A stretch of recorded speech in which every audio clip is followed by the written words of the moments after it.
안녕하세요. 저는 예배 인도자, 예배사역자 한정석 목사입니다. 외국에 나갈 때는 스티븐 한이라는 이름으로 열방과 함께 사역을 하기도 합니다만은 제 원래 이름은 한창석입니다. 제 유튜브 채널이 계속 쉬고 있다가 이제 워십 위드 스티븐 한이라는 이제 제목으로 이름을 바꿔서 이제 시작을 새롭게 하려고 하는데, 그 시작에 예배에 관한 내용, 찬양에 관한 내용이 아니라 성경 공부에 관한 내용을 먼저 좀 되새기면서 성경 공부에 관한 내용을 좀 다루면서 시작을 할까 합니다. 왜 굳이 성경 공부냐? 왜 굳이 성경 공부냐? 이 코로나 시대에 가장 흔들리지 말아야 될 것, 예배도 비대면으로 흘러가고 교회들마다 예배를 포기를 하니 많이 이런 왈가왈부 이런 상황들이 많이 있지 않습니까? 논란의 경우들도 많이 있고요. 저 역시 코로나 중에도 예배를 포기하면 안 된다고 생각하는 사람이고요. 예배를 드릴 때 그 예배 안에서 어떤 자유에 대한, 예배 드리는 것에 대한 자유에 억압이 없어야 된다. 예를 들면 설교자도 앞에다가 아크릴판을 PC판을 세워가지고 설교를 한다면 몰라도 그런 어떤 방역수칙, 안전수칙 잘 지켜야 되겠죠. 그러나 그 모든 것들이 설교자로 하여금 설교자 사람인지라 위축되면 안 되겠다. 또 예배를 드린 예배자들 모두가 좀 위축된 분위기지만 그 안에서도 하나님처럼 온전히 예배할 수 있으면 좋겠다. 예배를 포기해서는 더더욱 안 되겠다. 이런 생각들을 하게 되면서, 그러나 예배의 근간, 예배의 기초가 되는 것은 하나님의 말씀입니다. 우리는 땅을 디디며 살아가고 있죠. 땅을 디디며 살아간다는 말은 뭐냐면 이 세상의 법에 의한 제약과 구속을 받고 있습니다. 그러나 우리가 하늘의 사람이기 때문에 하늘나라의 법인, 하나님 나라의 법인, 이 45 참 되신 하나님의 말씀을 가지고 우리가 하나님의 말씀 앞에 집중하고 하나님의 말씀을 더 깊이 연구하면서 나아갈 책임과 필요가 더 있는 것이죠. 성경은 장식품이 아닙니다. 성경은 배우고 공부해야 합니다. 그러나 어려워요. It's very difficult to study Bible. 성경이 하나님 말씀이잖아요. 근데 이게 처음에 기록된 게 이게 조선말로, 한국말로 기록된 게 아니란 말이에요. 한국말로 기록됐으면 얼마나 좋아요. 우리가 벌써 알았지. 근데 아마 한국말로 기록이 됐어도 예전 같으면 이런 식으로 그런 거 있잖아요. 나란 말씀이 둥기게 달아 문자 걸어서 사마띠 아니할세, 이런 불이 깊은 남간 바람에 아니밀세, 이런 거 있잖아요. 샘이 깊은 물은 가마레 그띠 아니할세, 곧겹고 여름하나니 이런 말들이 있잖아요. 이런 고어체로 적어졌을 거란 말이에요.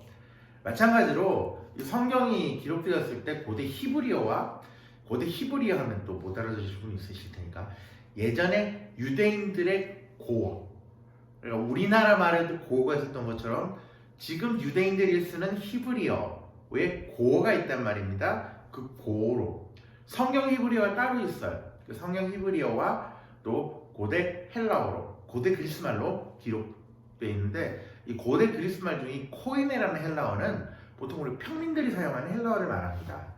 그래서 그 코이네 헬라어로 이 성경책이 기록이 되었습니다. 거꾸로 들고 있는데요. 이 성경은 하나님 말씀인데, 이 성경이 여러분 잘 아신 대로 구약 39권, 신약 27권, 총 66권, 합쳐 1189장에 아주 방대한 분량으로 기록된 건데, 그 방대한 분량으로 기록된 게 지금 여러분 보시죠? 이렇게 얇게 만들어져 있어요. 참 얇아서 구하긴 했는데, 여러분 이 기독교 서점에 가면 가끔씩 이런 꼴불견들이 있습니다. 성경책을 사러 와가지고 그래요. 보다가 글자가 좀 큰 게 없을까요? 조금 얇은 거 없을까요? 글자 근데 좀 자꾸 갖고 다니기 편한 거 없어요? 그런 거 글자가 크면 자연 책이 두꺼워질 수밖에 없잖아요. 그리고 요즘엔 찬송가나 성경책을 따로 들고 다니는 게 아니죠. 저는 이제 성경책만 들고 다니는데 요즘 찬송가 성경책을 따로 이제 가지고 다니는 게 아니라 하나에 합쳐가지고 이제 다니는 경우들이 많이 있잖아요. 전 개인적으로 별로 선호하지 않습니다. 개인적으로 별로 선호하지 않고요. 이 유튜브를 통해서 이 땅에 많은 이 성경책을 출판하시는 출판사 우리 사장님들께 좀 부탁드립니다. 설교자들을 위해서 단본으로 된 성경책을 좀 발간을 해주시기를 부탁드립니다. 물론 주문 제작으로도 할 수 있으면 설교자들이 좀 신청하면 좀 단본된 성경책을 좀 만들어 주셨으면 좋겠어요. 좋은 성경책인데 이게 합본으로 되다 보니까 이걸 또 잘라서 단본으로 하기도 뭐하고, 단본으로 하다 보니까 또 성경도 책도 상하는 것 같고 좀 나름대로의 가치가 별로 없어지는 것 같고, 그리고 단본으로 된 성경책을 만들다 보니까 이 표지가 또 문제잖아요. 표지를 뭐 가죽이나 이런 걸 하려고 해도 본래의 제목보다는 또 다른 이름으로 된 표지가 씌워지게 되고, 그러다 보니까 또 표지 작업을 저 같은 경우도 새로 하게 되고 그런 경우들이 많이 있는데 좀 부탁드리겠습니다. 자, 성경이 하나님 말씀이고 영감된 하나님 말씀입니다. 영감되었다라는 것이 뭐냐면은 디모데후서 3장 16절에 모든 성경이 하나님의 감동으로 되었다. 감동. 이거를 이제 영어 번역에는 하나님의 숨결로 기록되었다라고 말합니다. breath. 하나님의 호흡으로 기록되었다는 말합니다. 근데 이 breath라는 말이 하나님 호흡으로, 하나님의 감동으로 기록되었다는 말이 뭐냐면 하나님의 감동으로 기록되었을 때 그 감동 호흡을 불어넣으신 게 있을 거 아니에요? 호흡을 불어넣을 때 이 감동받은 사람이 있을 거란 말이에요. 사람이. 이 사람들이 한 40명 정도 됩니다. 플러스 알파라고 하는 거는 작자 이상의 글들도 많이 있기 때문에, 예를 들면 시편 같은 경우에는 작자 이상의 시들도 되게 많이 있거든요. 그래서 40명 플러스 알파로 적어 놓습니다. 이 40여 명이 되는 사람들로 인해서 성경이 기록되었단 말이에요. 자, 그러면 이 40명이 기록된 사람들이 저마다 자라는 환경, 배경, 교육 정도 다 다를 거라면, 가정 환경, 모든 것이. 근데 하나님이 그런 것들을 모두 사용하셨다라고 하는 것입니다. 사용하셨다. 그래서 하나님이 자신이 하고자 하는 말을, 하시고자 하는 말씀을 이 사람들 통해서 하셨다라고 하는 겁니다. 그래서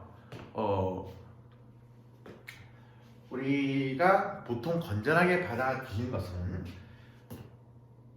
것은 뭐냐면은 유기적인 영감을, 방금 제가 말했던 게 유기적 영감이에요. 영감받은 사람 모든 환경들을 하나님 다 사용하셔서 성경을 기록하게 하셨다. 이게 유기적 영감인데, 그들이 쓰고자 했던 어떤 하나님의 말씀을 가장 잘 전달하기 위해서 의미를 부여했던 단어들이 분명히 있을 거란 말입니다. 그 저자들이 사용했던 단어들. 제가 주장하는 것은 모르겠어요. 교단마다 조금 차이가 있는데, 저는 이 유기적 영감설 앞에 축자라는 말을 붙입니다. 축자 유기적 영감설을 저는 개인적으로 지지합니다. 축자 유기적 영감설을 지지하는 이유가 뭐냐면, 이게 제 개인이 지지한다는 거예요. 보통 우리가 이제 대한예술장로회, 제가 속해 있는 게 대한예술 합동 측인데, 대한예술장로회 개혁적인 노선을 걷는 그 신학 사상은 유기적 영감설을 주장하지만, 저는 문자 하나하나에 영감되었다라는 것과 함께 그 영감된 문자이지만 그 모든 것들이 이 유기적 영감을 통해서 나오는, 사람을 통해서 나오게 되니까 이렇게 다 볼 수도 있다라고 하는 것이 저의 어떤 사상이에요. 왜냐하면 이 성경을 원문을 보다 보면 우리가 원문이라고 정확히 말하면 원문 필사본을 보는 가운데 이런 생각들을 할 수도 있어요. 원문 필사본을 보는 가운데 왜 꼭 이 단어를 썼을까? 왜 꼭 이 용례를 썼을까라는 것들이 있는데, 잘 보면 시대가 다르고 사는 환경들이 다른데 그 사람들이 똑같은 의미를 가지고 있는 문장에 그 똑같은 용례를 가진 단어를 쓰고 있더라는 거예요. 신기하죠? 이 단어 같은 단어를 쓰고 있어. 똑같은 용례를 가지고 똑같은 의미를 전달하기 위해서 그 단어를 쓰고 있더라는 거예요. 자, 그래서 우리가 성경을 공부할 때 지금 갖고 있는 우리 한글 개역 성경, 한글 성경, 우리 이제 한글 개역 성경이라고 하면 보통 우리가 개역 개정판이라고 되어 있잖아요. 정확한 말로 우리가 우리가 지금 보고 있는 한글 성경을 개역 개정 4판 성경이라고 합니다. 개역 개정 4판, 네 번째 판이라는 거예요. 네 번째 판이라는 것은 뭐냐면 팔을 네 번째로 떴다 이 말인데 무슨 말이냐면 개역 개정 성경이 개역 한글에서 개역 개정으로 넘어갈 때 총 4차례의 번역 과정을 거칩니다. 총 4차례의 번역 과정을 거치는데 원래는 개역 개정 3판에서 번역이 일부 끝나요. 근데 개역 개정 3판이 나오고 나서 인쇄의 부수가 17세를 넘어갈 때 이 개역 개정판 성경에 치명적인 오류가 몇 군데서 발견이 돼요. 그래서 그 오류를 수정해 가지고 개역 개정 4판 성경을 만들어내고 이게 모든 이제 대한민국의 장로회나 감리교, 침례교, 순복음 범교단적으로 다 사용을 하게 됩니다. 그러나 아직도 이 개역 한글판을 사용하는 교단들이 많이 있습니다. 그리고 개역 한글판을 사용하는데 예를 들면 침례교 같은 경우에는 세례를 침례로 바꿔서 말하기도 하고 순복음 같은 경우에는 여호와를 야훼로 고쳐서 사용하기도 합니다. 교단마다 조금 차이 있게 성경을 사용하죠. 예전에 그랬어요. 교단마다 찬송가가 다 달랐습니다. 합동 측이 사용하는 찬송가가 다르고요. 고신이나 감리교, 순복음 사용하는 찬송가가 다 달랐습니다. 그러나 이제 하나로 묶었다 그래서 그 통일 찬송가고 그 통일 찬송가가 이제 계속 바꾸고 해서 이제 지금 같은 새 찬송가 이렇게 나오는데 찬송가에 대한 이야기는 제가 다음에 이야기를 하도록 할 말이 많아요. 이제 우리가 오늘 사실은 유튜브에서 뭐 다른 걸 다 다루는 건 아니고 어떻게 하면 조금 더 나은 방법으로 성경을 공부하고 뭐 더 쉬운 방법이 아니에요. 더 좋은 방법이라고 해서 더 쉬운 방법이 아니라 그렇다고 뭐 귀납법적인 방법도 아니고 뭐 100% 귀납법적이라고 할 수도 없고 또 100% 영역법이라고 할 수도 없고 왜 저렇게 공부를 하지? 목사다 보니까 설교를 준비하려고 그러나? 라고 이 강의를 들으면 그렇게 생각할 수도 있어요. 물론 설교를 준비하는 데 도움이 되기도 하죠.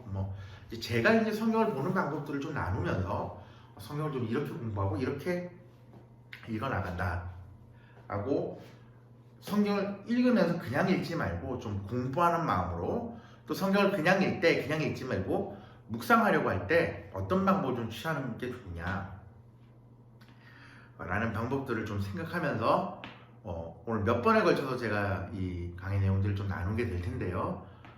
잘 보시고 여러분들도 적용할 것들은 여러분 안에 좀 적용하고 그러셨으면 좋겠습니다.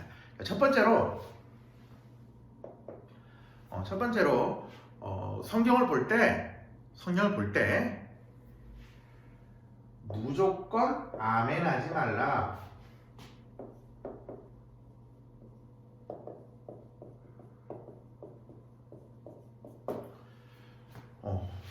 오해하시지 마세요. 무조건 아멘 하지 말라는 말부터 좀 시작하고 싶어요. 여러분, 무조건 아멘 하지 말라는 건 우리가 그냥 무조건 주님 말씀이니까 믿습니다. 이게 사실은 중세교회적인 부분이거든요. 하나님 말씀이니까 이게 어쨌든 저쨌든 그냥 아멘 함으로 하나님의 영광을 돌리게 되느니라 라고 말해서 그냥 아멘 하게 되는 일 아니에요. 성경은 물론 우리가 강단에서 선포되어진 하나님의 말씀 앞에 그게 하나님 말씀이기 때문에 우리가 아멘 하는 건 맞아요. 그 맞아요. 하나님 말씀이기 때문에 우리가 아멘 하는 건 맞습니다. 하지만 내가 그것을 강단에서 말씀이 선포된 이후에 그걸로 끝이냐? 아니요. 그 본문을 가지고 그 본문이 과연 그러한가 하여 다시금 내 안에 되새김직한 작업이 필요해질 수 있다라는 거예요. 아니, 필요해요. 그걸 이제 상고한다라고 하죠. 상고. 공동체적으로 선포되는 말씀에 아멘 해야 됩니다. 그러나 덮어놓고 아멘하는, 무조건 아멘하지 말라는 말은 덮어놓고 아멘하지 말라는 거예요. 펴서 읽으셔야 돼요. 펴서 공부하셔야 돼요. 그리고 그 말씀의 오묘함을 알아가셔야 돼요. 그리고 아멘 하셔야 돼요. 물론 우리가 하나님께서 부어주신 하나님의 말씀이기 때문에 철저히 그 말씀에 아멘하여 하나님께 영광을 돌리는 게 맞습니다. 하지만 성경은 상고하는 것이 필요합니다. 성경은 상고해야 합니다. 여러분 맛집을 가보셨죠? 맛집 가보면 왜 이 집이 맛집인가 우리가 보게 되죠. 근데 진짜 맛집이라고 가봤을 때 그 집에 가면 맞는 경우도 있지만 나한테 안 맞아요. 나한테 안 맞아요. 근데 그 맛집에서 추천하는 메뉴를 먹었을 때 나한테 안 맞는 거지, 그 맛집에서 나한테 맞는 메뉴가 분명히 있을 거란 말이에요. 그럼 그 집을 몇 번 가면서 그 메뉴를 계속 먹으면 그 집에 가서 그 메뉴만 먹는다고요.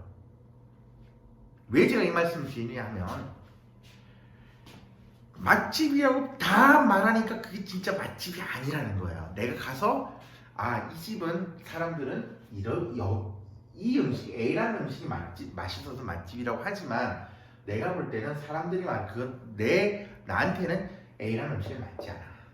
나한테는 B라는 음식이 맞아.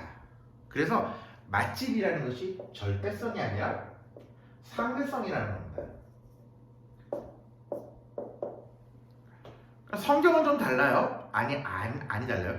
절대적인 말씀을 사람들마다 상대적인 가치로 볼 수 있어요. 상대적인 시각으로. 좀 어렵나요? 무슨 말이냐면 이겁니다. 말씀은 절대적인데 사람마다 보는 시각에서 이 말씀이 상대적으로 적용이 될 수 있다고요. 이거 다음 시간에 제가 설명할게요. 예를 들면, 지금 설명합시다. 예를 들면 이거예요. 요즘 그 말을 잘 안 쓰는데 욥기 8장 7절에 보면 내 시작은 미약하였으니 나중에 심히 창대하리라. 요거를 제가 이때까지 설교할 때는, 이때까지 제가 가르칠 때는 어떻게 가르치냐면, 이거는 축복의 말이 아니라 저주의 말이라고 했는데, 요게 이제 성경을 제가 다시 연구하다 보니까 요게 50%라는 말이에요. 정확하게 이 내 시작은 미약하였으니 내 나중에 심히 창대하리라고 말할 때, 요 말에, 요 8장 7절을 바로 이해하려면 앞뒤 문맥을 살펴야 돼요.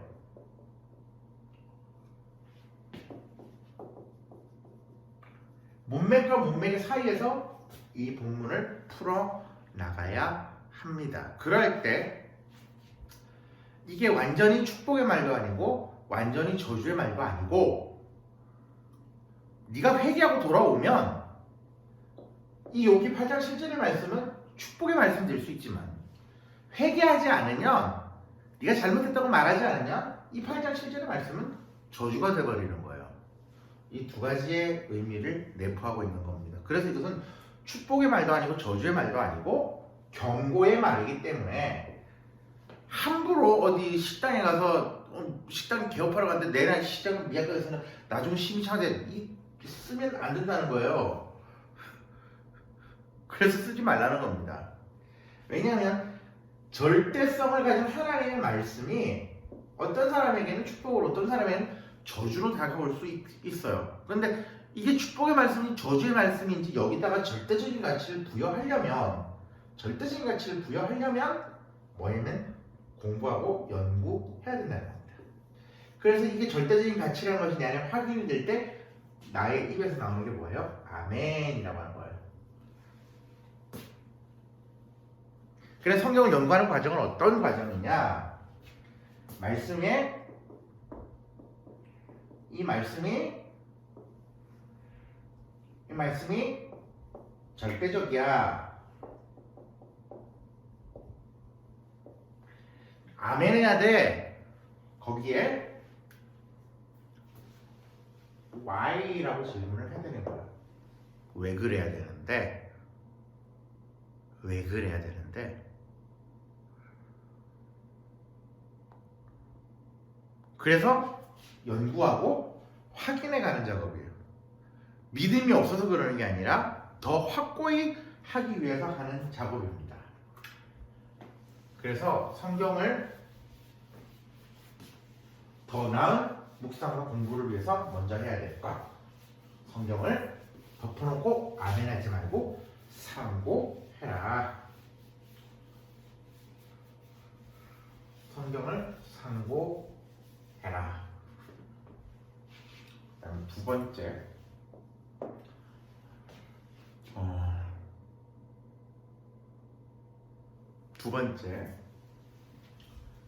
서점을 살리십시오.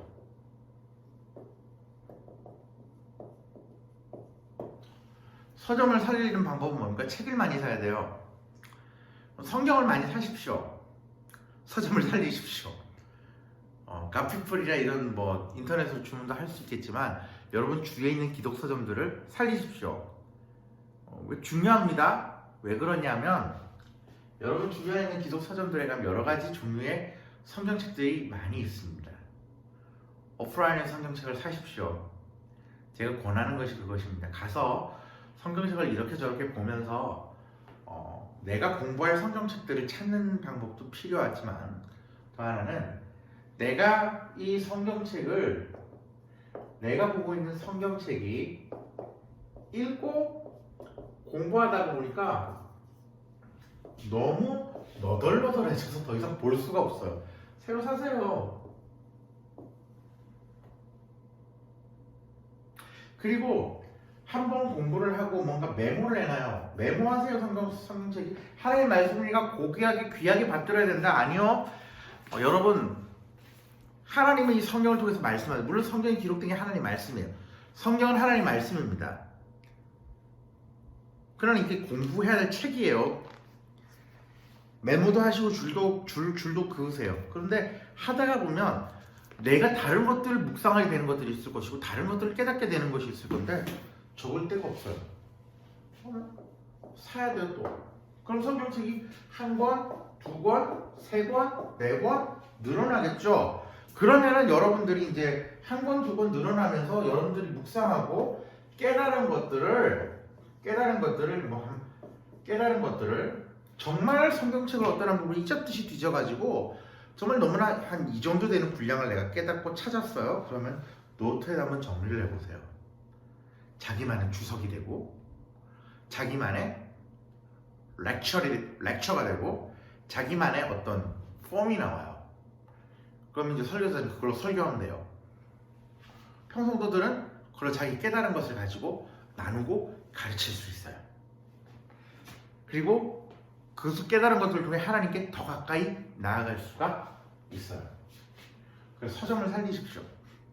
성경 사는 것을 두려워하지 마시고 다른 책 한 권, 두 권 더 살려 하지 말고 돈 모아놨다가 성경을 한 권, 두 권 더 사십시오.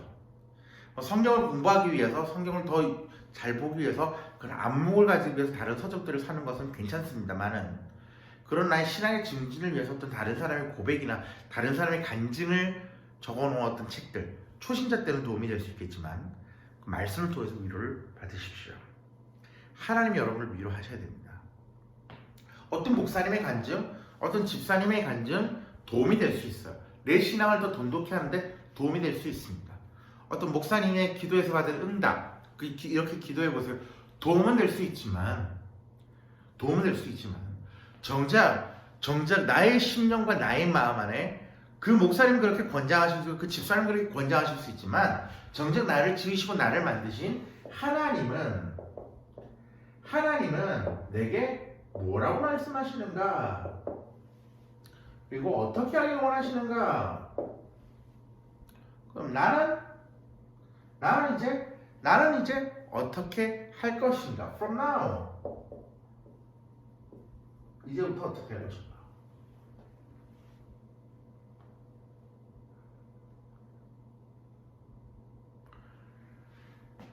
자, 이제 다음에 할 내용이 나왔죠.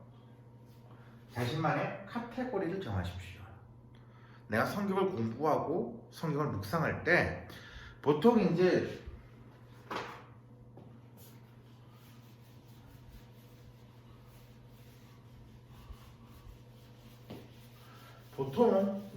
묵상하려고 큐티책들을 딱 사보면요, 이래요. 가이드라인이 제시가 된 큐티책이 있어요. 묵상에 대한 가이드라인이. 하나님 누구십니까? 오늘 나에게 주실 말씀 무엇입니까? 또 오늘 나에게 주실 말씀 무엇입니까? 나의 적용거리들을 찾아보십시오. 가이드라인이 제시된 게 있어요. 그래서 성경을 공부하고 묵상할 때 내 가이드라인, 내가 정하는 나의 가이드라인이 필요합니다. 첫째로 저는 가이드라인을 이렇게 잡아요.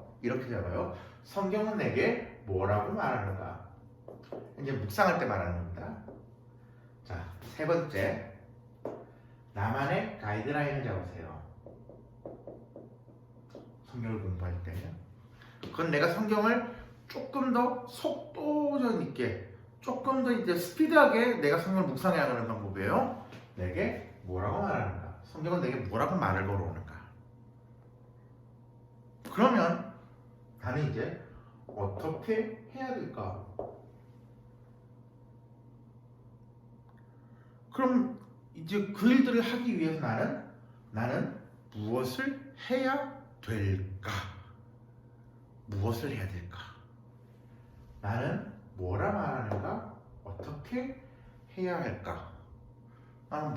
성경은 뭐라고 말하는가? 나는 어떻게 반응해야 될까? 그리고 무엇을 해야 할까? And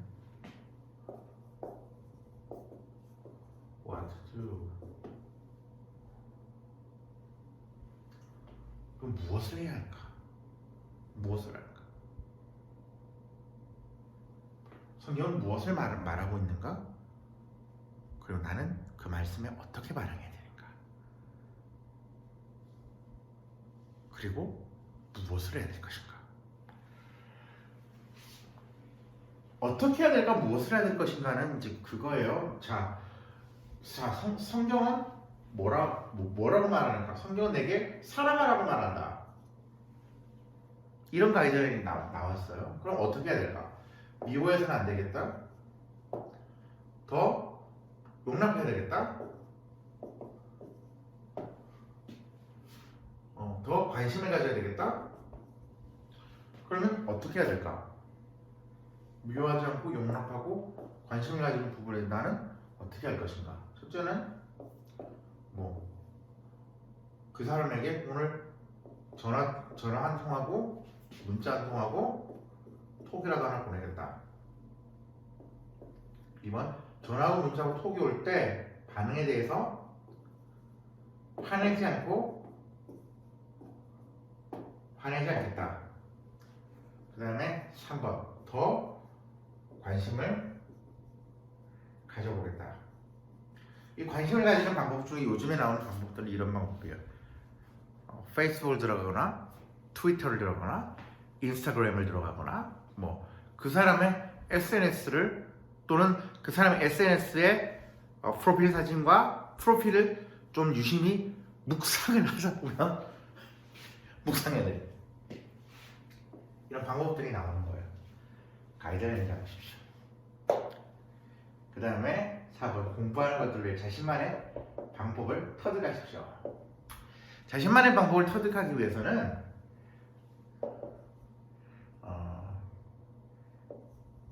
카피하셔야 돼요. 지금까지 나왔던 성경 방법들을 다 카피하셔야 돼요. 카피하다 보면 나와요.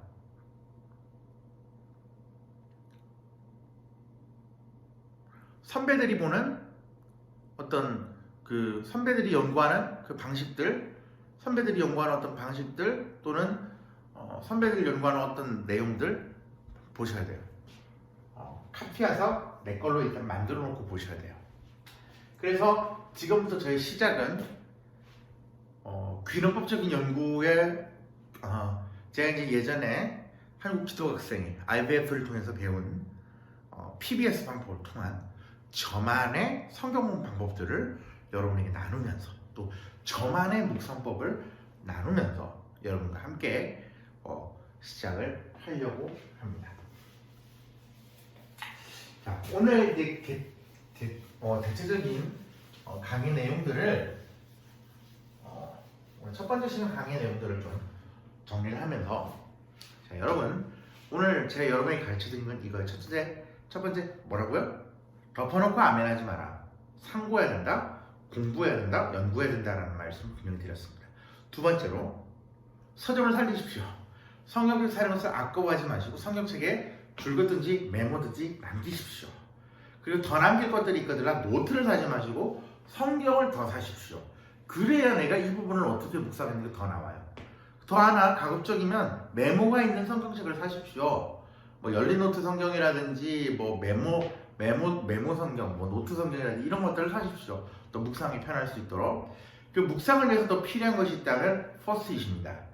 줄가 있는 포스트잇 아니면은 그 제접착풀이 있어요. 그래서 메모지 하나에다 해가지고 제접착풀을 쑥 한번 마른 위에 잠깐 말렸다가 붙이면 물론 성경책 종이가 얇기 때문에 조금 들고 일어나는 경우는 있겠지만 도움이 많이 됩니다. 그 다음에 세 번째로 뭐예요? 자신만의 가이드라인을 잡으십시오. 자신만의 가이드라인. 어떤 방법으로 내 묵상하고 공부할 것인가는 가이드라인을 잡으십시오. 그 가이드라인을 잡기 위해서 뭘 해야 돼요? 이제까지 나왔던 성경 공부 방법들을, 묵상의 방법들을 다 카피하셔야 돼요. 뭐 여러 가지 것들을 카피하지 마시고요. 뭐 귀납법적인 방법이든 또 어디서 나온 방법이든 또 여기저기서 나온 방법이든 한두 가지 정도만 카피를 해놓으시면 참 좋을 것 같아요. 그러나 그것만 고집하지 마시고 한 몇 개 정도 카피를 해놓으신 다음에 그 어떤 것들을 계속 숙달해 나가다 보면 여러분만의 방법이 생길 겁니다. 그래서 저는 여러분들 저의 방법을 좀 제시를 해 드리려는 거예요.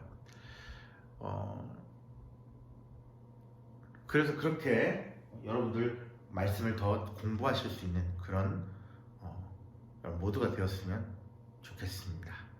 다음 시간에 다시 만나기를 원합니다.